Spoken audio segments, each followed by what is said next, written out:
What's up? Monday. Cold. Still cold in northwest Ohio. In fact, it might snow, I think, tomorrow. Usually it stops snowing in March, but looks like it might continue into April. I was watching this show called 1923. It's really good. And this guy's riding this train from Texas, and he's trying to go to Montana. And they're warning him about the travel. And he says that it's springtime in Montana, and they say spring doesn't come till June. And I thought to myself, that sounds like Ohio, because it's clearly May before it gets warm around here. Not quite June, but pretty close. We're not Montana, but at any rate. So I was for a couple of years, it's been my goal to I'm always intrigued when you go to like a nice restaurant and there's a guy there and he's just playing guitar. A lot of times he's singing, but sometimes he's not. He's just playing guitar. Or I've seen it at like some distilleries, coffee shops, and I recently heard about an opportunity at maybe some of the farmers markets. You just go and play guitar, and I'm super intrigued by that. I'm learning how to sing. I don't know how yet, so I couldn't sing. But I thought to myself, if I could compile a list of, I've forgotten most of the like classic rock songs and stuff that I know. I'm like, if I could compile a list of 25 to 50 songs that are familiar to a lot of people. I just noticed that the camera's crooked, so this video may be crooked. Sorry. People know that I could take a portion of that song, if it's, the 4-chord loop, put it on my looper, and just kind of like I was doing, just kind of play over it. That would be like Midnight in Harlem. Just kind of jam over that. It's something that's kind of recognizable to people, but has my flavor over the top of it. Like it doesn't have all the Derek Trucks slide. I couldn't come close to doing it justice. I'm okay at slide, but not good enough to do something there. Especially when it's clean. It's hard. It's hard to get it to ring out good. It's easier with a lot of gain. At any rate, so I thought to myself, all right, how can I learn like 50 songs pretty fast? And I have a decent ear. But sometimes it might take me a while. Like I hear the note in the chord, but sometimes I hear the wrong note. Like I'll hear the fifth, and I'll waste a bunch of time on the wrong chord because my ear's not quite good enough to just hear a song and be able to tell you what the chord progression is.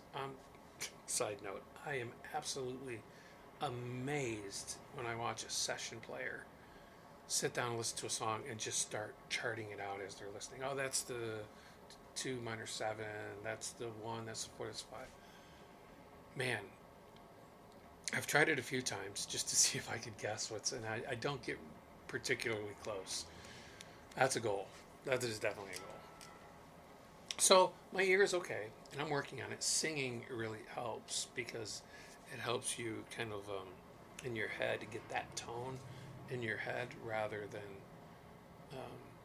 just trying to identify the tone. I think it certainly helps me, especially going chromatic and in scales, right? Either pentatonic or major, and then going chromatic, like trying to pick out those notes. I start to hear them a little better.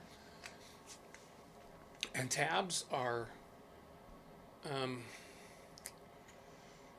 they're bad. But they're bad because if we're talking tabs, which are like, here are the number fret you need to play. The reason they're bad, in my opinion, is because they lack context. They're like, play these notes, whatever they are, right? Just play those notes in this pattern. There's no rhythmic information. There's usually not a scale associated with them, so you can play them here, but you can't play them here. You could if you just want to knock them down, but if you changed the key, you couldn't because you lack the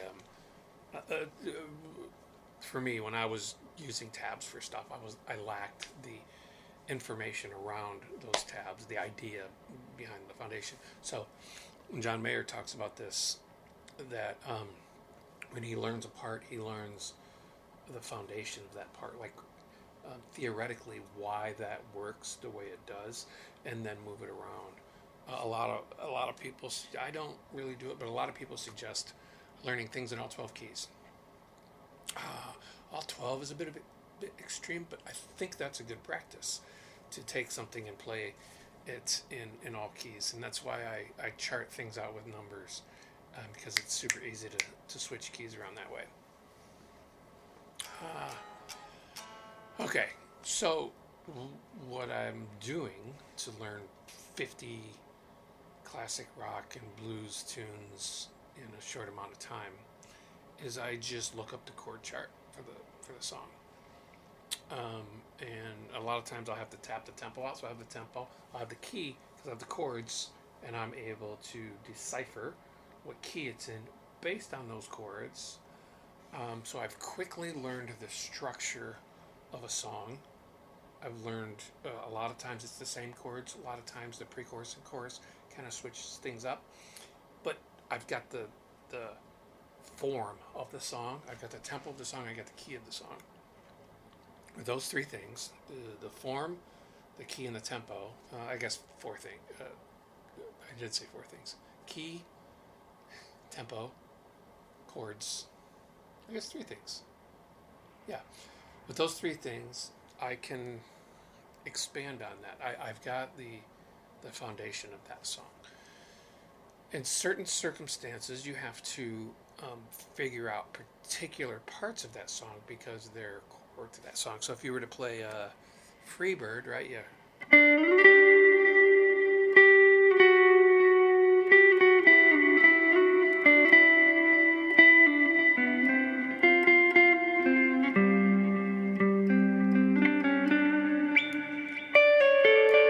You have to know that part. So you got to learn that part.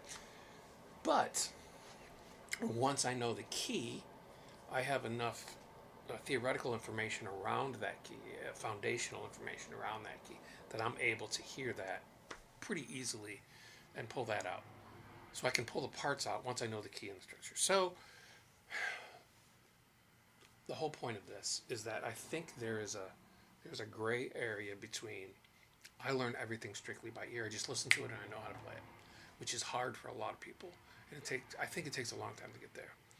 If you talk to people that went to music school, like a lot of them, the ear training courses were the hardest part, right? It's hard to do and it takes time, and you should work on it. You should continue to work on it and continue to get better. Quick side note, when I do learn things by ear, I do fairly often, I try to, when I pick things out by ear and I think I got it, I go and I look it up anyway just to verify. Am I hearing it right, or am I hearing something wrong? The reason I'm using strictly chord charts for this is because I want to learn things as quick as possible, and I want 50 songs in a repertoire that I can pull out. I have chord charts for if I need. I just put them in like a Google Doc, and I have them in there if I need them. I forgot the point I was making. Oh, there's learn things strictly by ear. There's just look up the tabs and play the numbers on the fretboard, wherever they are. And then there's something in between that says I'm not particularly learning the entire song by ear, but I'm looking up tabs in the sense that I'm just looking up chords. And usually it'll have the lyrics, and it'll just have the chord name over top of the lyrics. E, E6, A major 7, so on and so forth. There's no rhythmic information, but that's up to you to, once you know the tempo, you can kind of pull that out and go, okay, this is 2 beats, this is 2 beats, this is a full bar. So you need some sort of music theory knowledge to encompass that chord chart. But it's a good way to use both your ear, and it gets stronger, and a bit of a cheat sheet or some online tools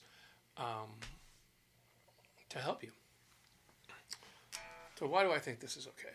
I think it's okay because we are free to use whatever method we choose. We choose to use tabs for everything and you want to look it up and play the numbers on the fretboard, knock yourself out. No one's going to stop you. If I want to look up the chord chart and then use music theory to fill out the rest, no one is going to stop me. Plus, I got there, I rationalized my approach because of the real book. I have the real book. It's hundreds of pages of chord charts. A lot of jazz players use real books until they have things memorized, yada, yada, yada. There's a lot of songbooks that have chords in them, like, and they also have tabs in them, but you can choose what you pay attention to.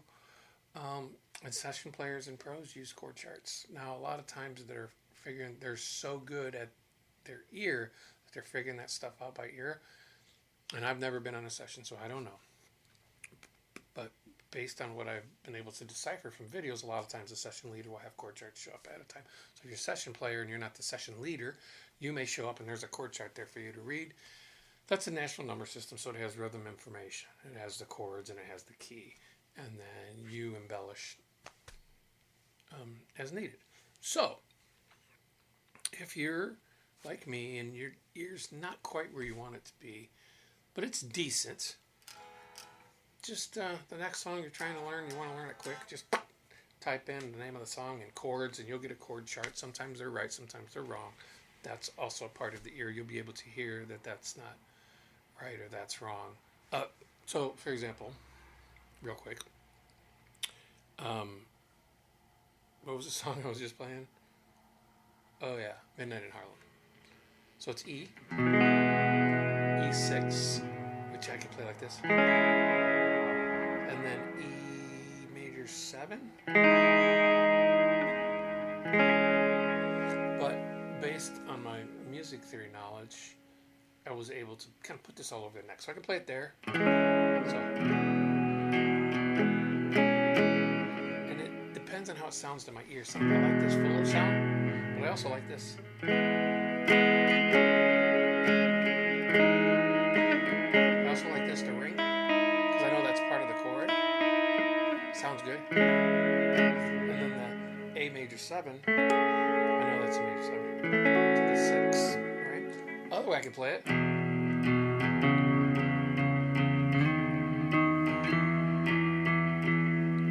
Right? And then for the A major 7, I have this because I know. So this is a A. And if I slide this down, based on music theory, I know that's the 7. I know that's the 6. Right? So.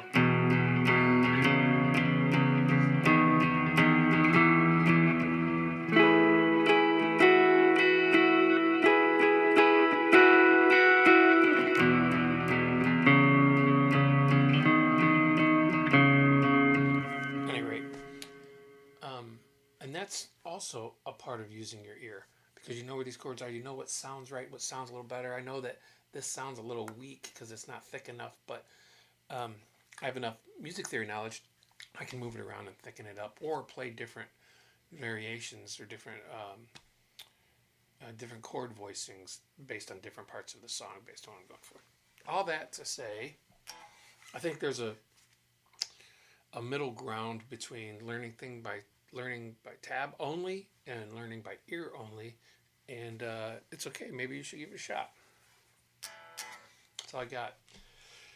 Enjoy the rest of your day.